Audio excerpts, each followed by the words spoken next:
Hola a todos, mi nombre es Celia Rueda y en nombre de la Academia Jesús Ayala venimos a impartir hoy una breve explicación acerca de cómo funcionan las garantías de los derechos en nuestra Constitución.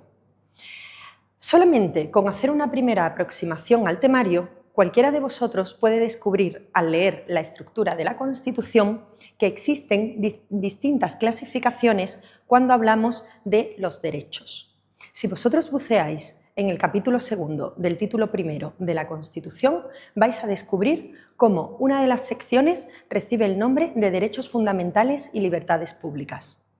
En cambio, la segunda sección tiene como nombre Derechos de los Ciudadanos. ¿Por qué este cambio? Además, si continuáis leyendo en la estructura, el capítulo tercero recibe como nombre Principios rectores de la política social y económica. Como todos podéis detectar, ha desaparecido la palabra derechos. ¿Qué significado tiene esto? ¿Por qué en algunas ocasiones nuestra Carta Magna utiliza la palabra derechos y por qué en otros momentos habla de principios rectores? Para descubrirlo, tenemos que acudir al capítulo cuarto del título primero de la misma. Su nombre, Garantía de los Derechos, y a ello nos vamos a dedicar. En el momento en el que procedes a la lectura del artículo 53, que conforma el primero de los artículos que encontramos en el capítulo cuarto, vais a ver tres apartados totalmente diferenciados. En esta diferenciación, si enlazamos con las ideas de la estructura que acabamos de plantear, vamos a entender de una manera cómoda y sencilla el porqué de estos cambios de nombre. En primer lugar, vamos a arrancar tal y como lo hace el artículo 53.1, hablando de todo el capítulo segundo. En este momento vamos a abarcar un número de artículos que empieza con el artículo 14, ese famoso principio de igualdad ante la ley, y que termina con el artículo 38. Todos ellos van a configurar un capítulo segundo cuya protección encontramos en el artículo 53.1. En ese artículo 53.1 nos van a decir, en primer lugar, que todos ellos van a vincular a los poderes públicos. Por supuesto, solo faltaba que los poderes públicos no estuvieran respetando los derechos constitucionales. Pero además de esto, se establecen otras dos garantías en el artículo 53.1. ¿Cuáles son? En primer lugar, que solamente a través de una ley podremos proceder a tratar el desarrollo de los artículos 14 al 38. ¿Y por qué esto va a ser una garantía? Pues simplemente porque, como comprenderemos, si tienen que participar la plenitud del Congreso y la plenitud del Senado en el desarrollo legislativo, no tenemos la misma posibilidad de que existan errores o defectos en la tramitación de la misma que si lo dejamos vinculado a un nivel reglamentario donde la participación va a ser más escasa. Por otra parte, la ley no va a poder desarrollarse como estime conveniente, sino que la ley tendrá que respetar el contenido esencial de los derechos tal y como nos lo presenta la Constitución. Así, vamos también a añadir el segundo nivel de garantías de todos los artículos que van del 14 al 38. ¿Qué garantía es? La que aparece como artículo 161.1a. ¿Y esto en qué consiste? En la posible interposición de un recurso de inconstitucionalidad que veremos que se plantea ante el Tribunal Constitucional. En él, un número determinado de diputados, senadores, el presidente del Gobierno, el defensor del pueblo, los órganos ejecutivos superiores y los órganos legislativos superiores de las comunidades autónomas podrán plantear sus dudas acerca de la constitucionalidad de la norma. La pregunta que van a dirigir al Tribunal Constitucional simplemente será tan sencilla como decir: ¿es posible que esta ley, tal y como se ha desarrollado, suponga un quiebro de alguno de los derechos contenidos en los artículos 14 al 38? Sí es cierto que el recurso de inconstitucionalidad puede presentar otros aspectos, pero desde luego estos serán objeto de estudio en distintas partes del temario, más allá de lo que hoy trabajamos con el artículo 53. Dentro de este gran bloque constituido por los artículos 14 al 38, Algunos de ellos van a tener un segundo nivel de protección. Y esto lo podemos descubrir ya desde el principio. Cuando vosotros al leer la estructura de la Constitución habéis descubierto que la sección primera del capítulo segundo del título primero recibe como nombre derechos fundamentales y libertades públicas. ¿Qué quiere decir que algo es fundamental? Solamente te lo tendrías que plantear en tu vida para descubrir que efectivamente los derechos que aquí se van a tratar son derechos que tienen una segunda necesidad de tener una capa de protección superior. ¿Acaso supone esto que el artículo 53.1 no se va a aplicar a los artículos que a continuación vamos a señalar? No, no.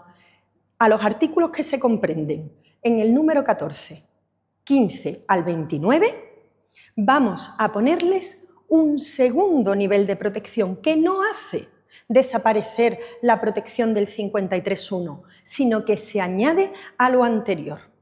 ¿Y en qué va a consistir esa segunda capa de protección? Pues para empezar, podemos acudir a un procedimiento preferente y sumario ante los tribunales ordinarios. En este sentido, cuando hablamos de un procedimiento preferente, estamos hablando de en qué momento los tribunales ordinarios van a atender cualquier reclamación o demanda que se les vaya a presentar sobre derechos fundamentales y libertades públicas. Por supuesto, se le dará prioridad. Serán los prioritarios en el análisis que el juez tenga que desarrollar. Pero también va a ser un procedimiento sumario. ¿Qué significa que el procedimiento va a ser sumario? Que no va a tener una extensión extremadamente larga. Se acortan los plazos de interposición, se acortan los plazos de contestación. En una conversación habitual, en vez de hablar de un procedimiento sumario, hablaríamos de un procedimiento cortito, de un procedimiento breve. Pero no queda aquí la cosa. Vamos a añadir otro nivel de protección final. Es un nivel de protección donde los artículos 14 y 15 al 29 se ven acompañados de la objeción de conciencia prevista en el artículo 30.2 de la Constitución. Por tanto, todos estos artículos del 14 al 29 y el 30.2 también podrán ser protegidos a través del recurso de amparo ante el Tribunal Constitucional. De nuevo, aparece el garante de la Constitución como protagonista a la hora de hacer realidad nuestros derechos. ¿Y esto cómo lo hace? Con un procedimiento distinto al que hemos trabajado en el artículo 53.1. En el artículo 53.2 hablaremos del recurso de amparo. Ese recurso de amparo tiene por finalidad proteger a aquella persona física o jurídica que haya entendido que ha sufrido una vulneración de cualquiera de los derechos que en esos artículos se han comprendido. Bien, por tanto, el planteamiento es diferente. En el recurso de inconstitucionalidad dudábamos de una ley. En el recurso de amparo vamos a poder dudar de actos o disposiciones sin fuerza de ley, de actuaciones que provengan de cualquier tipo de órgano ejecutivo y además incluso vamos a poder llegar a plantearnos si una actuación judicial ha podido vulnerar alguno de los derechos que aquí acabamos de nombrar. Con esta protección terminaríamos el bloque mediante el cual los apartados 1 y 2 del artículo 53 protegen los derechos. Pero recordamos que también habíamos hecho una última referencia, la de los principios rectores de la política social y económica. Abandonamos el capítulo 2 de la Constitución y nos vamos al capítulo 3. Ya hemos visto antes que nos ha llamado la atención la forma en la que se ha cambiado la expresión. Desaparece la palabra derechos, aparece la palabra principios rectores. ¿Qué nos debería indicar este elemento? Pues lo que nos tiene que indicar es que ya no vamos a estar ante unas facultades que formen parte del patrimonio jurídico de cada uno de los interesados en este momento. No son derechos, son principios rectores. ¿Y qué supone? que serán aquellas personas que ostenten cualquier tipo de facultad en el ámbito político, social o económico, quienes se vean obligados, forzados a llevar a cabo la consideración de los principios rectores en cualquiera de sus actuaciones. Esto aparece en el artículo 53.3 y va a hacer referencia a cómo vamos a garantizar los artículos que proceden desde el número 39 hasta el número 52. En este punto, los principios rectores de la política social y económica van a estar protegidos de una manera muy diferente. Para empezar, el verbo que utiliza la Constitución es un verbo cuanto menos llamativo. Habla de que los principios contenidos en el capítulo 3 informarán. ¿Qué significa que los principios informarán determinadas actuaciones? Si seguimos la jurisprudencia del Tribunal Constitucional, informar en este apartado no lo podemos interpretar simplemente como dar una noticia. Nos tenemos que ir al significado radical de la palabra, es decir, el que viene de su raíz. Informar significa dar forma. Pues bien, cuando los distintos órganos que gestionan el ámbito político, social y económico dentro de nuestro sistema realizan sus actuaciones públicas, tendrán que respetar el contenido que los principios rectores tienen conforme se determina en nuestra Constitución.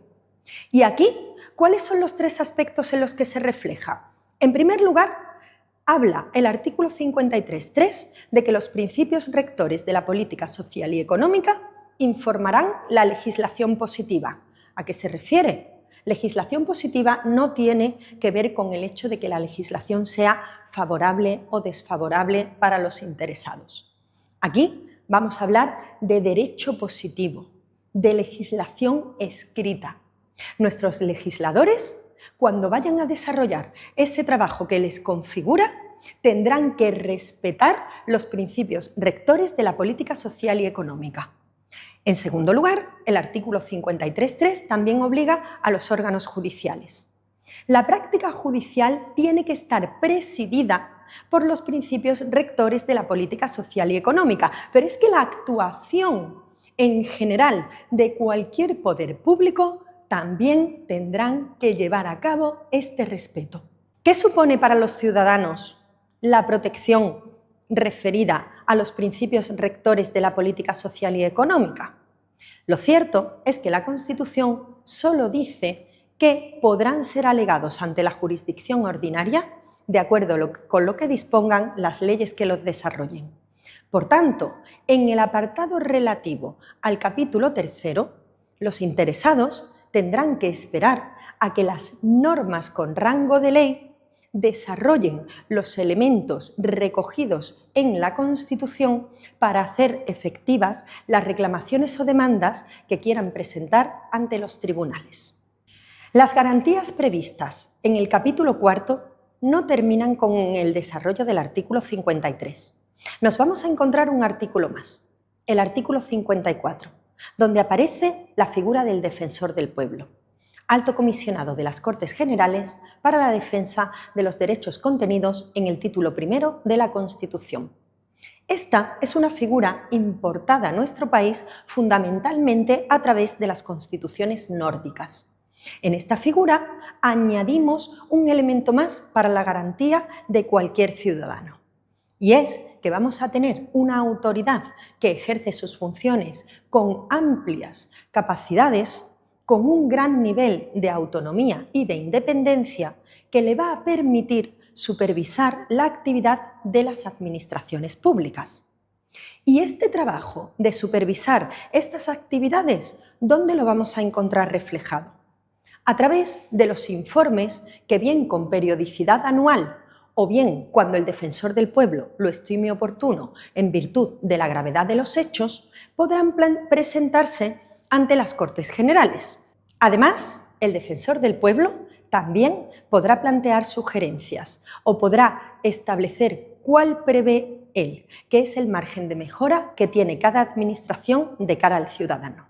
Asimismo, es posible que inste la incoación de un procedimiento disciplinario en aquellos casos en los que lo estime oportuno, solicitando, por tanto, que los superiores jerárquicos lleven a cabo cuantas investigaciones resulten oportunas para descubrir si la actividad de la Administración ha respetado los derechos constitucionales o si, por el contrario, estos han sufrido algún tipo de vulneración.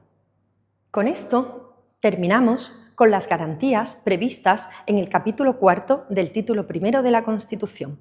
Desde la Academia Jesús Ayala esperamos que haya sido de vuestro interés y recordad antes de iros un like y una suscripción para seguir recibiendo este tipo de información. Gracias.